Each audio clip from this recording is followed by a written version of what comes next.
Daniel G. Mulcahy is Professor Emeritus in the School of Education and Professional Studies at Central Connecticut State University. His publications include Knowledge, Gender, and Schooling, The Educated Person, and Education in North America. Thank you very much, Gil, and thank you all for coming. If you're like me, you probably find scholarly writing, academic writing, a little bit dull. And even though I find it dull myself, for years I've been writing about general education in this dull way.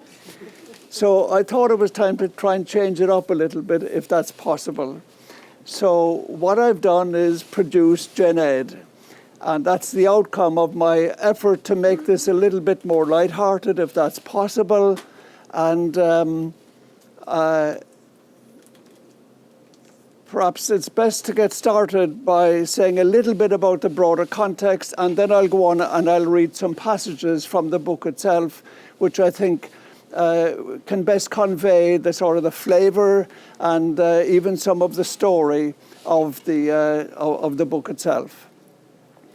Gen Ed is located in the Metropolitan Atlantic University, also known as the Metro. And there's a new Vice President for Academic Affairs that has just been appointed, and she sees as one of her roles to really clarify the place of general education in the university, and she thinks the existing program needs a little bit of a shake-up. Not the abolition of it, but a little bit of a rethinking. Her name is Valerie Sainsbury, the newly appointed Vice President Academic. So she sets up this committee, the Committee on General Education and the Major, and she appoints faculty members to it and 4 students. I'll begin some excerpts by talking about 2 of these students. The first one is Marilyn, and Marilyn is a sort of a gritty business studies student majoring in surveillance services.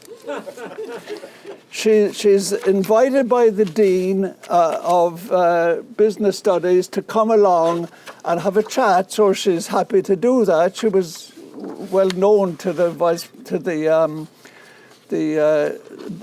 business school dean's office.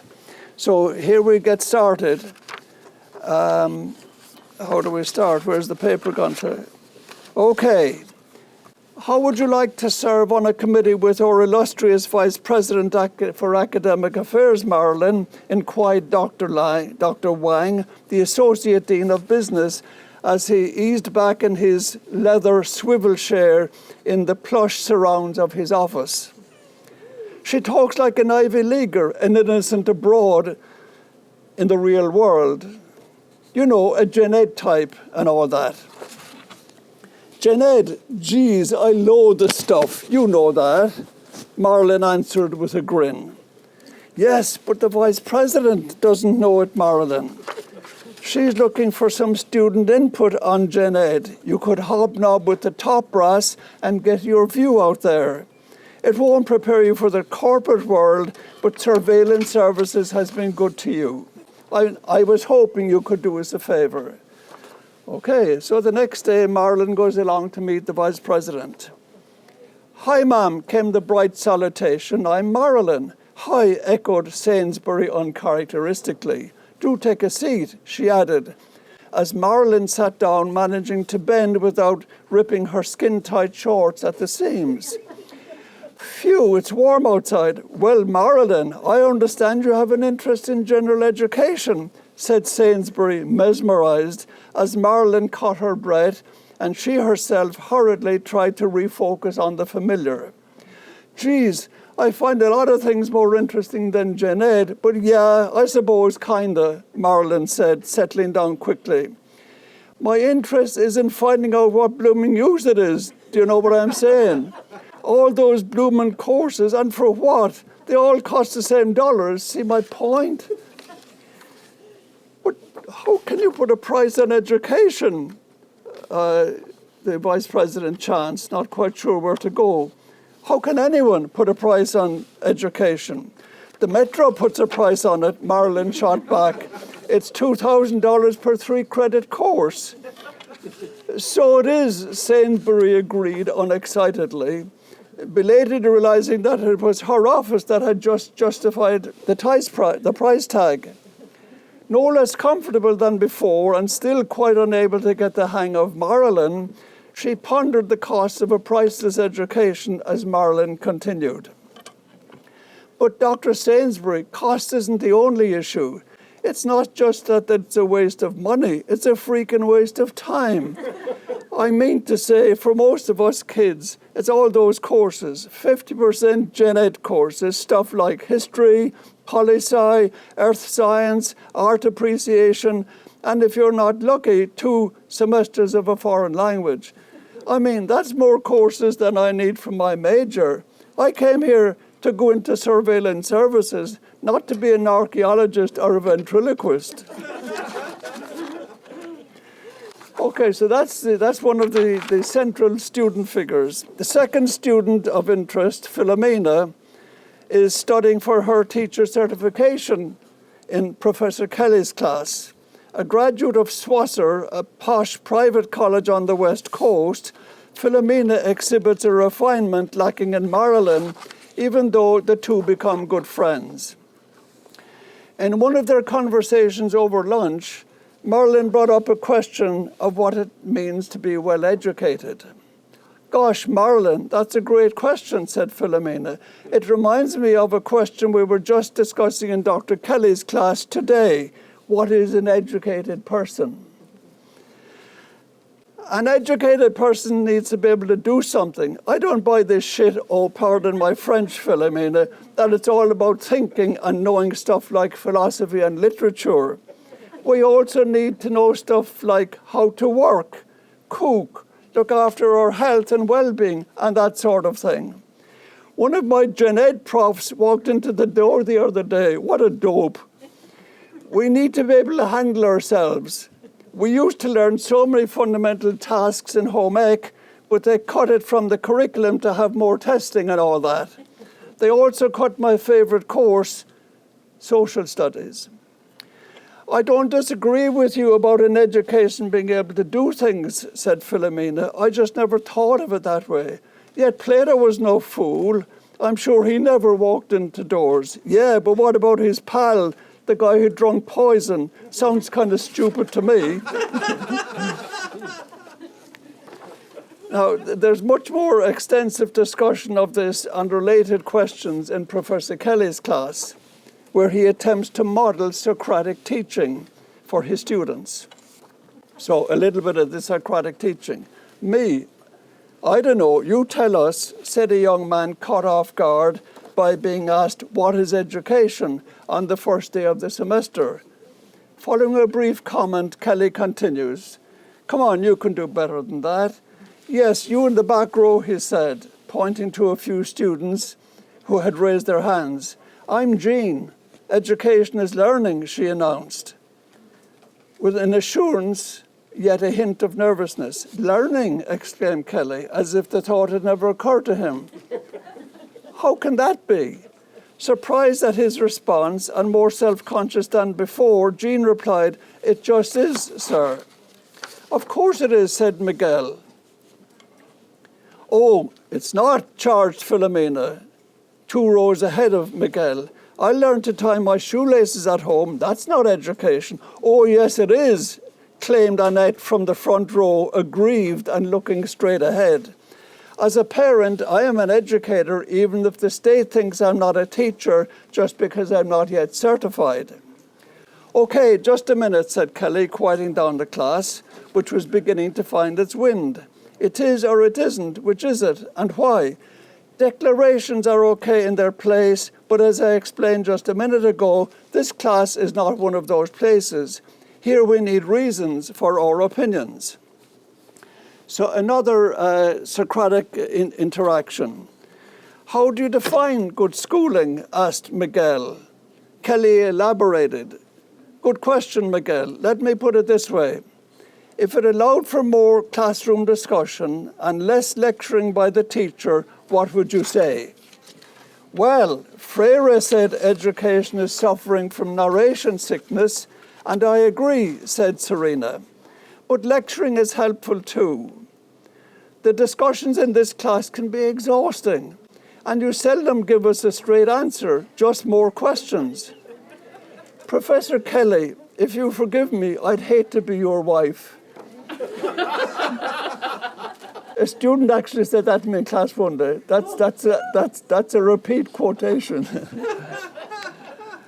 Philomena was about to say something, but she decided not to. So Kelly asked yet another question.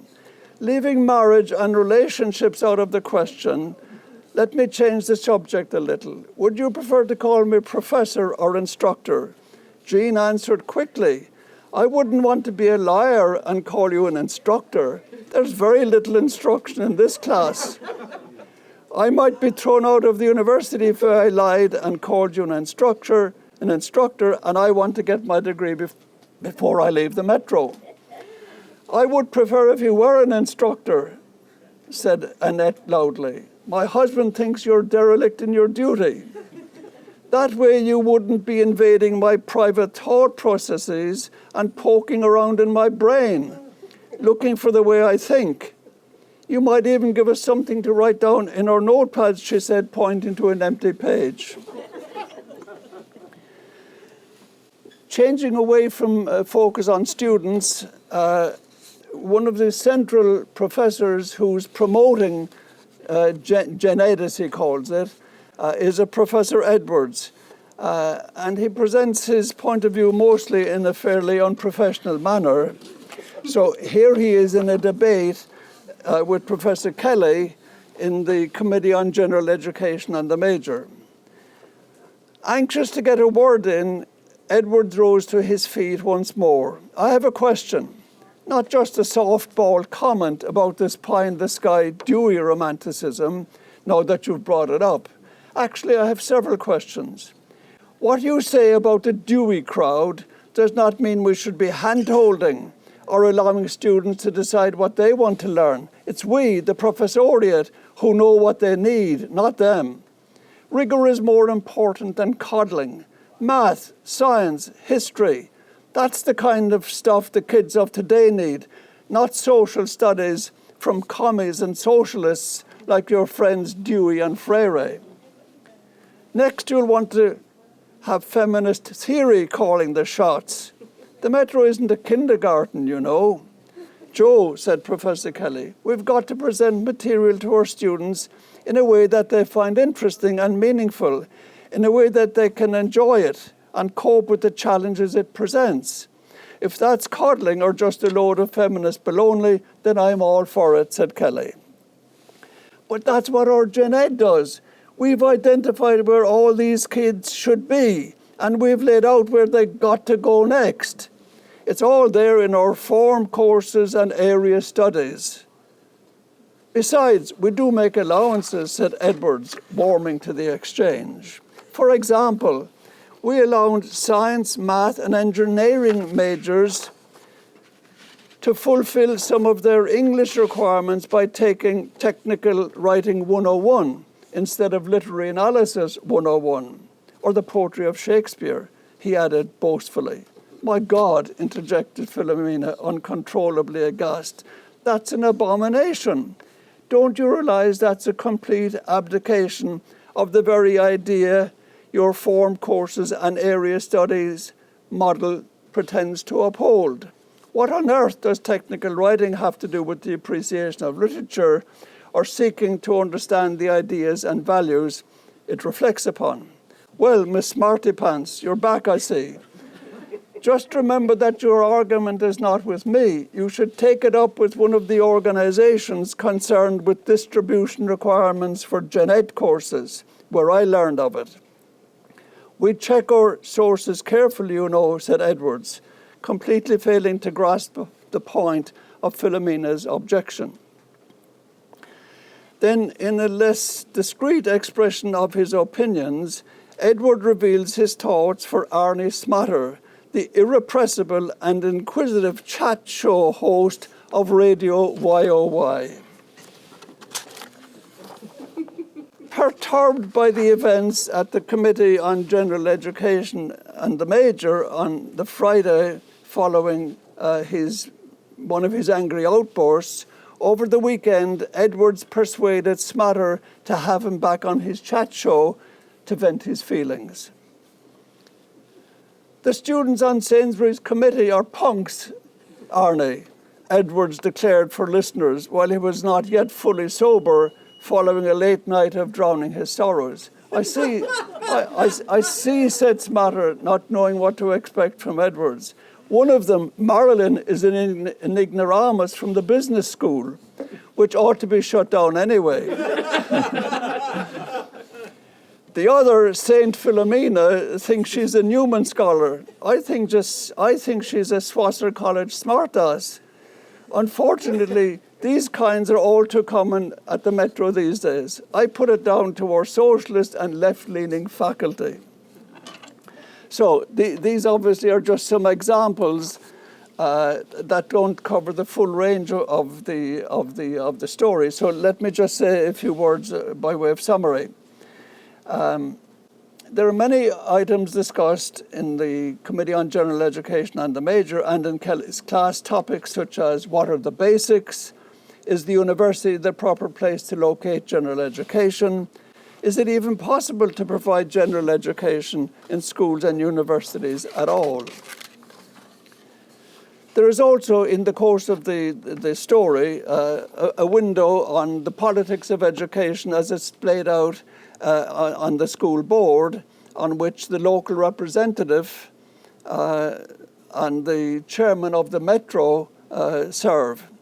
There's a student protest on campus, largely directed towards Edwards, and there's a noisy disruption of the school board meeting gathered to debate its approach to general education.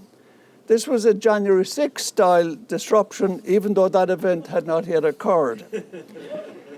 Since the debate around general education is the mainstay of the story, and since competing points of view are expressed on the matter, how I should draw the discussion to a close became a challenge as the story neared its ending. I didn't want to fall back on a conventional "there are two sides to every argument" summation and wrap up the novel on that score. That's when I decided to introduce COVID-19, which enabled me just to let all the questions hang out there and allow the reader to try to figure out answers for himself or herself, kind of Socratic style. Hence, during Kelly's last class of the semester, we have this. Just before Kelly had finished speaking and the students were putting their hands up, the classroom intercom shocked everyone as it crackled to life with an announcement from President Beam that repeated several times. Due to a critical health emergency, classes are to dismiss immediately. Please leave in a safe, orderly fashion. Stay tuned for updates. This sets the theme for the final and very short chapter where we read, at 6 a.m. the next day, Friday, December 13, 2019, it was officially communicated that all remaining classes for the semester were cancelled. Recreational centre would be closed immediately. Final exams would take place on a shortened schedule the following week, with everyone using wipes, wearing masks, and practicing social distancing. There we are. Thank you very much.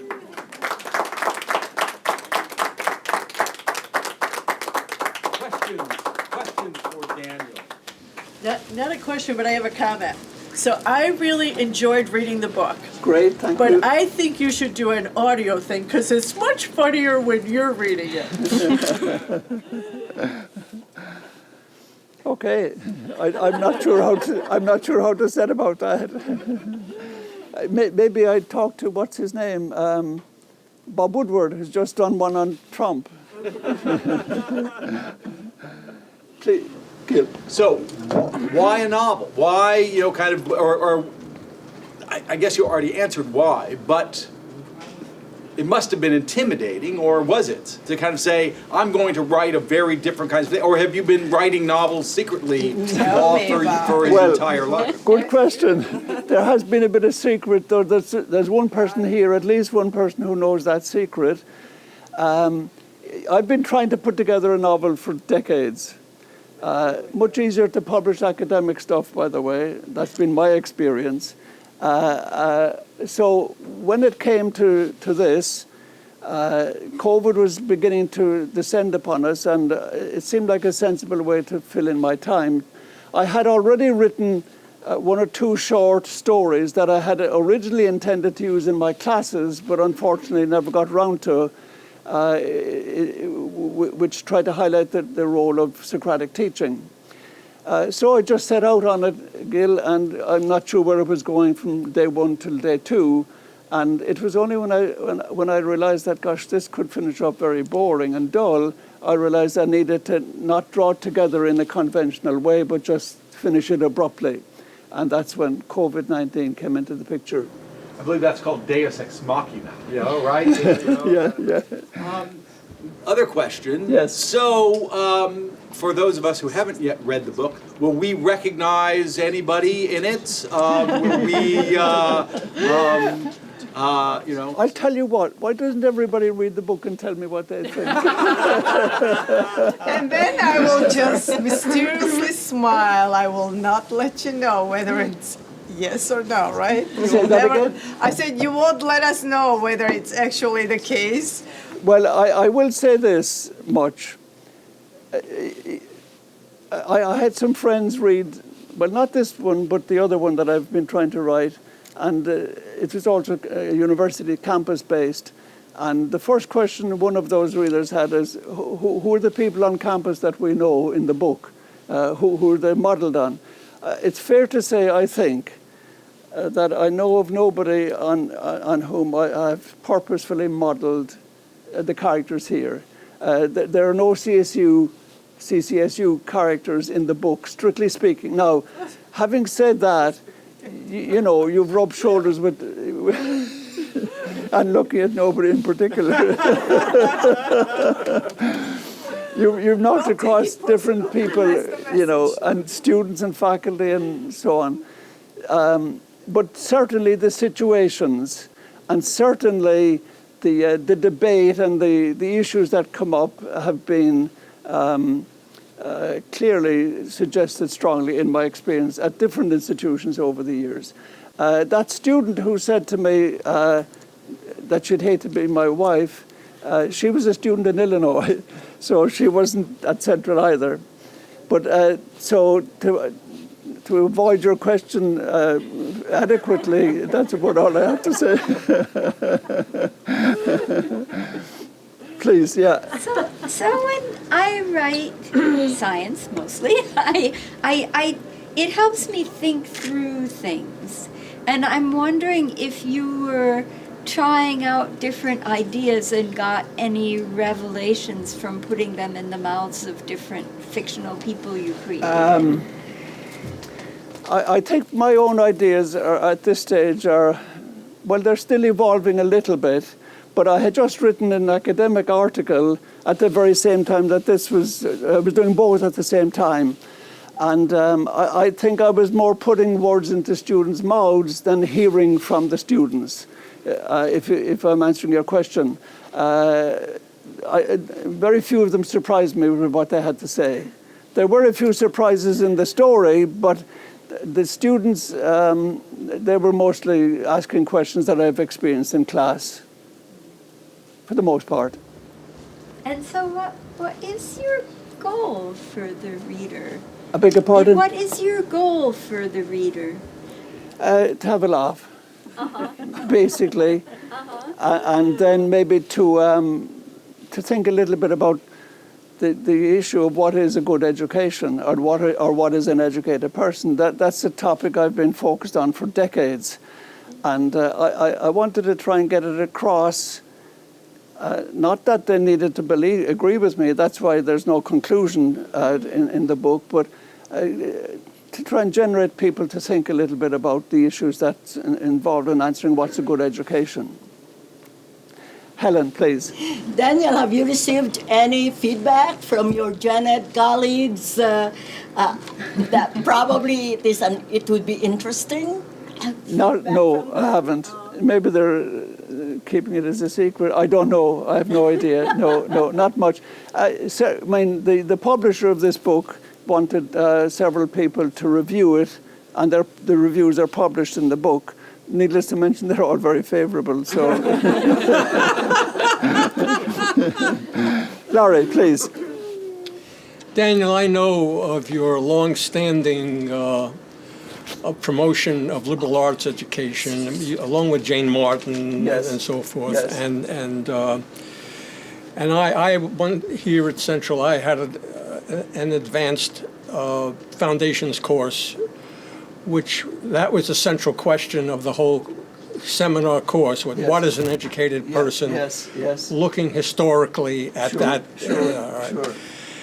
So I'm not surprised that you wrote a novel about, because these objections against Gen Ed and so forth, which we laugh at, are very rampant and endemic, and increasing. And the fact is, historically, as you know, right now, Gen Ed, which is watered down liberal arts, actually, is under attack, may disappear from higher education. Okay. On a serious level, my question would be, do you see any hope for a resurrection of liberal arts and Gen Ed in higher education? I do, Larry, and this sort of is partly what, the serious intent behind this was. I think it's got to be reconceived very considerably.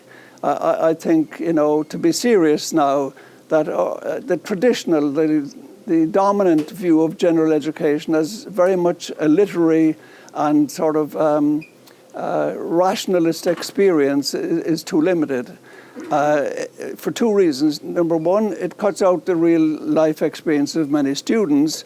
And secondly, I think the emphasis on theoretical knowledge reflected in most Gen Ed programs, I think makes a serious error of overlooking the absolute essential requirement of practical knowledge being part of what it means to be a well-developed person, of what it means to be an educated person. Like as Marlon says here, we need to be able to know how to do things, not walk into doors, and know how to feed ourselves, and know how to look after our neighbours, and so on and so forth. Know how to participate in a successful democratic institution. We need to be able to do things of a practical kind, and to be well-educated, I believe you need to be able to do those kind of things. So I think, and again, there is a very quiet movement in fairly established circles in the general education community, if you want to call it that, who are beginning to recognize that point or accept that point and try to promote dimensions of practical education in educational experience. And a little bit of it got started here at Central when the previous provost was here. What's his name? Yeah, Carl Lovett. Carl used to urge faculty to get involved in some kinds of practical courses, as I recall it. Yeah, please. Is there a difference in when you write is it different writing creatively as opposed to writing academically? Do you have to switch a different part of your brain on, or is it the same process when you sit down to write, or is it different? I think it's probably the same, but it's more enjoyable doing this. On that note, thank you very much, Daniel.